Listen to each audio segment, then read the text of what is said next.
जय श्री राम मित्रों।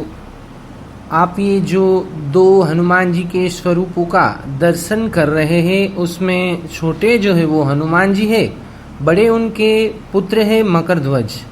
ये पिता पुत्र का प्राचीन मंदिर है जहाँ हनुमान जी अपने पुत्र के साथ स्वयंभू विराजमान है। ये पिता पुत्र का प्राचीन मंदिर है जहाँ हनुमान जी अपने पुत्र के साथ स्वयंभू विराजमान है। हनुमान जी जब लंका दहन करके लौट रहे थे तो अपनी पूंछ बुझाने के लिए समुद्र के जल के अंदर गए थे। उस वक्त उसकी पसीने की बूंदें समुद्र के जल में गिरी। वो बूंदें मकरी नाम की मगरमच्छ ने ग्रहण कर ली, तो इनके प्रभाव से हनुमान जी के पुत्र मकरध्वज जी का जन्म हुआ था। किंतु उस वक्त पिता पुत्र एक दूसरे को जानते नहीं थे। रामायण काल में अहिरावण और महिरावण नाम के दो मायावी राक्षस राम जी और लक्ष्मण जी को बंदी बनाकर बलि देने के लिए पाताल ले गए। तो हनुमान जी राम लक्ष्मण की खोज करते हुए इस स्थल पर आए थे। यहाँ पर आकर हनुमान जी को पाताल द्वार मिला था। द्वार पर आकर हनुमान जी ने देखा तो द्वारपाल के रूप में उनके ही बेटे मकरध्वज खड़े थे। पिता पुत्र एक दूसरे को जानते नहीं थे, तो जैसे ही हनुमान जी ने पाताल में प्रवेश किया, दोनों के बीच भीषण युद्ध हुआ। हनुमान जी सोचने लगे कि मेरे एक प्रहार से कोई दोबारा उठ नहीं पाता, तो ये महाबली है कौन जो बार बार मुझसे युद्ध कर रहा है। युद्ध चल रहा था, उसी दौरान मकरध्वज जी की माता आ गई। उन्होंने हनुमान जी से कहा कि प्रभु, आप ये किसे युद्ध कर रहे हैं? ये तो आपका पुत्र है। हनुमान जी बोले, मैं तो अखंड ब्रह्मचारी हूँ, मेरा पुत्र कैसे? तब मकरी ने बताया कि आपके प्रश्वेद बिंदु से जन्मा हुआ ये आपका पुत्र मकरध्वज है। तो इस प्रकार पिता पुत्र का युद्ध भी इसी भूमि पर हुआ, उनका मिलन भी इसी स्थल पर हुआ।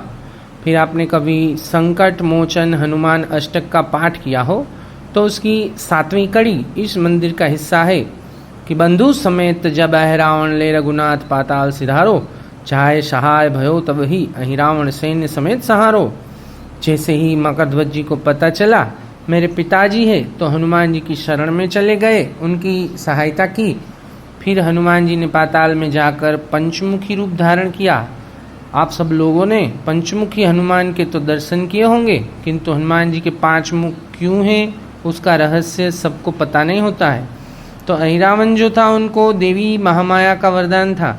उन्होंने 5 दीपक अलग अलग दिशा में प्रज्वलित करके रखे थे।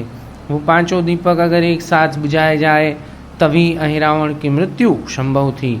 अहिरावण की मृत्यु का ये रहस्य जानने के बाद हनुमान जी ने सर्वप्रथम बार यहाँ पर पाताल में पंचमुखी स्वरूप धारण किया। अपने 5 मुखों से अहिरावण के 5 दीपक एक साथ बुझा दिए और अहिरावण का सेना सहित संहार करके प्रभु श्री राम को बंदी से मुक्त करवा के इसी भूमि से वापस ले गए। सभी मंदिरों में हनुमान जी के पास शस्त्र के रूप में गदा होती है, किंतु यहाँ उसके पास मुग्दल का दंड है। मुग्दल वो होता है जो पहलवान अखाड़े में एक्सरसाइज करते हैं। ऐसा माना जाता है कि पिता पुत्र का द्वंद्व युद्ध भी मुग्दल से हुआ था, तो दंड होने के कारण यह दांडी वाले हनुमान कहलाते हैं। हनुमान जी का मुखारविंद आप देखेंगे तो मानव रूप है। सभी मंदिरों में हनुमान जी वानर स्वरूप में विराजमान होते हैं, किंतु यहाँ उनका प्रागट्य मानव रूप में हुआ है। ये स्वयंभू मूर्तियाँ है। मंदिर त्रेता युग से जुड़ा हुआ है। त्रेता युग में ये भूमि रमण द्वीप के नाम से जानी जाती थी।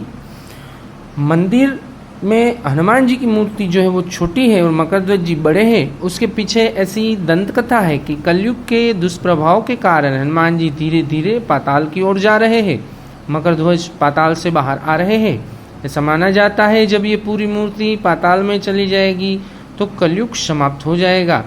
मंदिर सुपारी की मन्नत के लिए भी विश्व प्रसिद्ध है। ऐसा माना जाता है कि हनुमान जी के स्वरूप में दी जाने वाली सुपारी घर ले जाकर पूजा करने से मनोकामना पूर्ण होती है। मंदिर की तरफ से पिछले 30 सालों से 365 दिन निःशुल्क भंडारा चलता है। यहाँ रहने की और भोजन की सुंदर व्यवस्थाएं है। कोई भी यात्री यहाँ रुकना चाहे तो रुक सकता है। बोलो श्री दांडी वाले हनुमान जी महाराज की सदा ही जय हो। जय श्री राम मित्रों, जय श्री राम।